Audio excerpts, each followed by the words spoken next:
കരിപ്പൂർ സ്വർണം പൊട്ടിക്കൽ കേസിൽ റിമാൻഡിൽ കഴിയുന്ന പ്രതികൾക്കായി കസ്റ്റഡി അപേക്ഷ നൽകാൻ പോലീസ്. ആദ്യഘട്ടം 2 പേർക്കായി അപേക്ഷ നൽകും.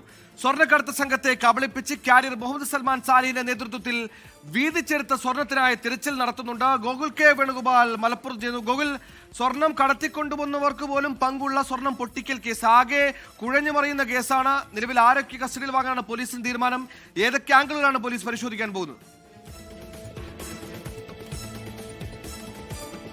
കഴിഞ്ഞ 7-ാം തീയതിയായിരുന്നു ഗൾഫിൽ നിന്ന് ഏകദേശം 2 കോടി രൂപയോളം വില വരുന്ന സ്വർണവുമായിട്ട് മലപ്പുറം സ്വദേശിയായിട്ടുള്ള മുഹമ്മദ് സൽമാൻ സാലിഹ് വരുന്നത്. അത് ആ ഗൾഫിൽ നിന്ന് സ്വർണം കൊടുത്തുവിട്ട ആളുകൾക്ക് കൊടുക്കാതെ അത് മറ്റു അർജുൻ ആയങ്കി ഉൾപ്പെടെയുള്ള ആളുകളുമായി കച്ചവടം നടത്തുകയും പിന്നീട് ആ കച്ചവടത്തിൽ നിന്ന് പിന്മാറുകയും മുഹമ്മദ് സൽമാൻ സാലിഹിന്റെ നേതൃത്വത്തിൽ എറണാകുളത്ത് കൊണ്ടുപോയി 4 പേർ പങ്കിട്ടെടുക്കുകയും ചെയ്ത കേസിലാണ് ഇപ്പോൾ ഒരു നിർണായക വഴിത്തിരിവുണ്ടായിട്ടുള്ളത്. ആ സംഭവത്തിൽ 2 പേരെ കസ്റ്റഡിയിൽ വാങ്ങി ചോദ്യം ചെയ്യാനാണ് കരിപ്പൂർ പോലീസ് ഒരുങ്ങുന്നത്. അതിലിപ്പോൾ 16 പേർ റിമാൻഡിൽ കഴിയുകയാണ്. മഞ്ചേരി സബ് ജയിലിൽ കഴിയുകയാണ് 16 പേർ. അതിൽ 2 പേരെ കസ്റ്റഡിയിൽ വാങ്ങി ചോദ്യം ചെയ്യാനാണ് പോലീസ് ഒരുങ്ങുന്നത്. കണ്ണൂർ മുഴപ്പിലങ്ങാട് സ്വദേശി ജുനൈദ്, തിരൂർ സ്വദേശി റിയാസ് എന്നിവർക്കാണ് പോലീസ് കസ്റ്റഡി അപേക്ഷ നൽകാൻ ഒരുങ്ങുന്നത്.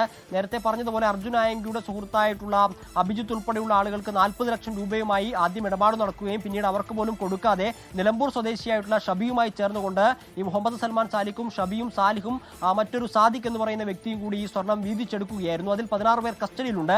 അർജുൻ ആയങ്കി ഉൾപ്പെടെയുള്ള ആളുകൾക്ക് കേസിൽ എന്താണ് പങ്ക് ഉൾപ്പെടെയുള്ള കാര്യങ്ങൾ പോലീസ് അന്വേഷിക്കുന്നുണ്ട്. ഈ സ്വർണത്തിനായി 5 സംഘമായിരുന്നു കരിപ്പൂർ എയർപോർട്ടിന് പുറത്ത് കാത്തു നിൽക്കുന്നുണ്ടായിരുന്നത്. ഇതുമായി ബന്ധപ്പെട്ടുള്ള സമഗ്രമായ അന്വേഷണത്തിന് പോലീസ് ഒരുങ്ങുകയാണ്.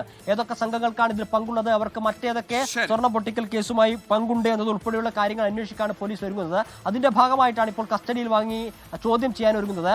ഈ സ്വർണം വീതം വെച്ചെടുത്തതിന് ശേഷം അതിലൊരു പങ്ക് യഥാർത്ഥ ഉടമയ്ക്ക് നൽകിയെന്ന് പറയുന്നുണ്ട്. ആ സ്വർണം കൈമാറിയിട്ടുള്ള കേസാണ്. സ്വർണം കൊണ്ടുപോകുന്ന വഴി, അത് പൊട്ടിച്ചു കൊണ്ടുപോകുന്ന വഴി, മാഫിയകൾ ഏതൊക്കെ വിശദമായി അന്വേഷിക്കുകയാണ് പോലീസിന്റെ തീരുമാനം.